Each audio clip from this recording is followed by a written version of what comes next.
The strangest thing about the situation, Andrew reflected, probably wasn't the geometry, though that itself was certainly noteworthy. Any cubicle room, where it's possible to roll a ball from under the floor to the ceiling without crossing any of the walls, has something going wrong. It wasn't a bicycle, neither Azaf, no. He knows strangers' moods and transportation around the city. Shepard's wheels that squished too much for comfort were really quite commonplace. Even the sights of city virtue, still dreaming dead, sleepwalking around the city well. That was less ordinary, but it did happen. At least that meant for some of the wilder, more obnoxiously shrieking, squeamish things that could cower quietly in corners instead of howling Andrew's ears off as he passed. No, the strange thing about the procession that was carrying down the possible streets of Raleigh was the first fact that Choo-Choo wasn't sleepwalking. He was sleep-riding on a bicycle, pursued by all of things, a possum.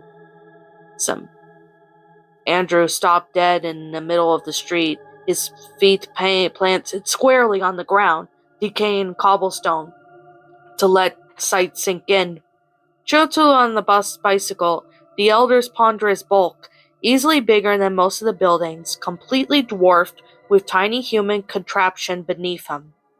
He looked as if the great Choo-Choo would ever be described as such, completely ludicrous. His great bony legs positioned, cranking grotesquely slender pedals. Judging by the opossum's mad scramble, he was actually making very good time, probably rolling along at a great 10 miles per quartering.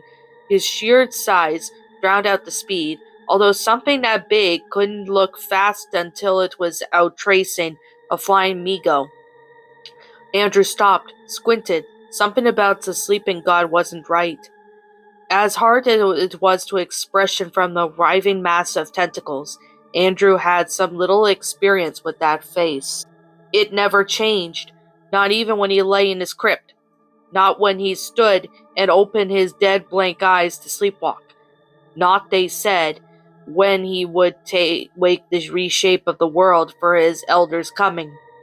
Now, though the eyes were still dead, the tentacles still slowly creeping, the skin still mucus and sickly shining, but unless Andrew was completely mistaken, the taunt Brachican skin of the Choo-Choo's face was actually a little bit crinkled around the mouth and eyes. His great old one was terrified. Of an opossum? A pang of worry intruded briefly on the observer's shock, as if something could shake a Choo-Choo in any destination of Rella as a cause for concern, but the twinge faded as quickly as it came. Even gods have their own nightmares, it seems, and not every damn dream means anything. Humans dream of showing up naked to work, night gauntlets of being eaten alive by 1,000 of singing jeweled caterpillars. Andrew for himself in an awful reoccurring nightmare, involving the infinite depths of icy space and rotten ham sandwich, extra mustard, which despite the farcical plot, never failed to wake him up screaming. If Choo-Choo's dead dreaming involved being forced to flee small mammals while trapped on a bicycle, who was he to judge? He'd much rather get out off the road, sit back, and enjoy the show. What's up, my pretties? It's the Lion Queen here. I want to appreciate you all for tuning into this video, and I do appreciate you guys supporting my video by giving this video likes and stuff. If you really enjoyed this video, be sure to leave a like, comment and subscribe if you're new, ring the bell for notifications to when I upload so that way you guys will get updated for whenever I upload.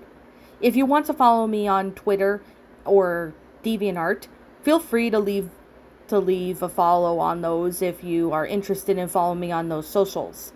If you want to support my backup channel, known as Miss Dark Shigo, feel free to subscribe to it, as a link to that will also be in the About page section. And with that being said, and that being the case, thank you so much for watching, my pretties, and as always, stay pretty.